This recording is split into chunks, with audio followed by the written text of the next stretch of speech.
StoryCorps CT features interviews gathered by the StoryCorps Mobile Tour in Connecticut. This conversation is between two sisters in West Hartford whose grandmother was born on her tribe's reservation in British Columbia, Canada. She was, at the age of 5, kidnapped from her home and forced to live in an Indian residential school. Yeah, one of the Catholic ones. Yeah. These schools were, in the U.S., they were in existence for 150 years, and in Canada for 100 years. What's known about the schools, and what she knew then, is that children would die there, and they found over 182 bodies in the backyard of her school. It was like one of the first 10 schools found. I think after the school trauma for Grandma, I think when she returned to her family, she had a lot of disconnect with reconnecting with her tribe. She lost her language. She talks about how she lost her native tongue.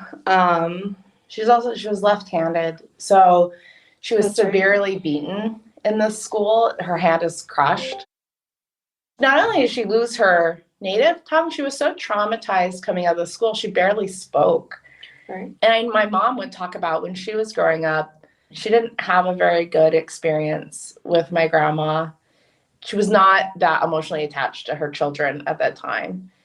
And I don't know that she could have been, honestly, coming out of a situation like that. But then we talk about what happens when you have a grandparent like this who was institutionally traumatized, what happens to the family?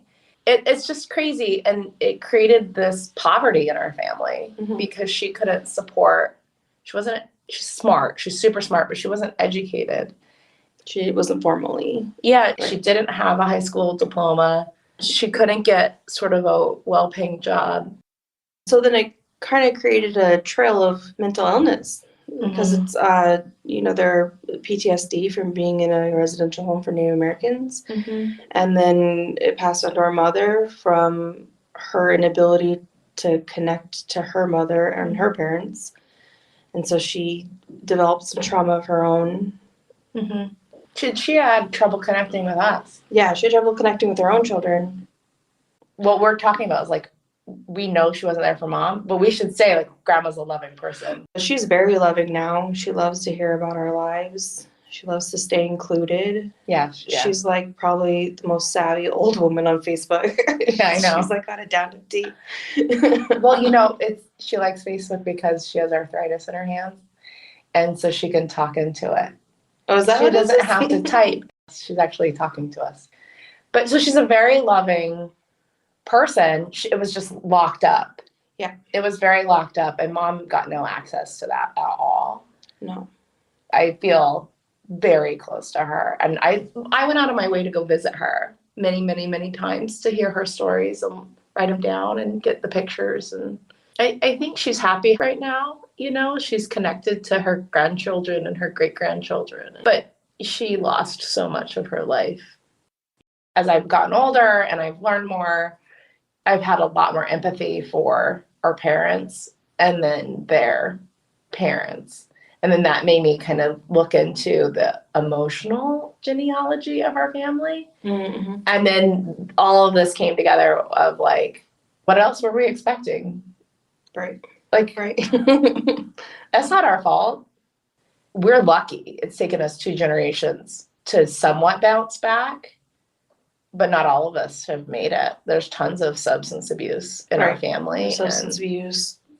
Illness and PTSD. Oh my God, everybody has PTSD. Yeah. But I mean, I think you've become like kind of a champion for all of us how to deal with it. It's been very important to me to end the cycle with us. That if we're aware of it and we have the knowledge of it, that we can work on ourselves and take the responsibility to not pass it down anymore. Because just within how many generations? 3? It's done a lot of damage. I don't have any children of myself yet. But all of you have children. And I'm in love with every one of my nieces and nephews, and I would never want them to experience any part of our childhood. recorded in West Hartford, Connecticut. This piece was produced locally by Connecticut Public Radio. See and hear more stories at ctpublic.org/StoryCorps-CT. The StoryCorps Mobile Tour is made possible by the Corporation for Public Broadcasting. StoryCorps CT is supported locally by Connecticut Humanities with funding from Connecticut's Department of Economic and Community Development, the Office of the Arts, and the state legislature.